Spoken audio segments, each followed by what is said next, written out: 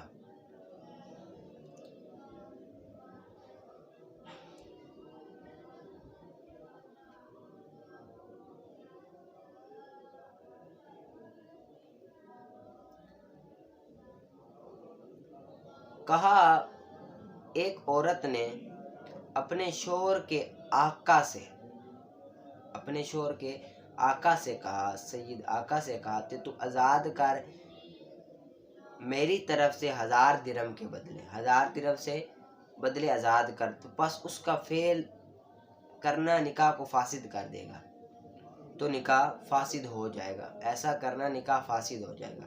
اور اگر نہ کہا بِأَلْفٍ تو نہیں فاسد ہوگا، نہیں فاسد ہوگا، اور ولا آقا کے لیے ہوگی، جو آزادی ہوگی وہ آقا کے لیے ہوگی۔ یعنی کہ اگر عورت نے بِأَلْف کا ذکر کر دیا کہ میرے شوہر کو 1000 کے بدلے تو آزاد کر دے، تو نکاح فاسد ہو جائے گا، کیونکہ اب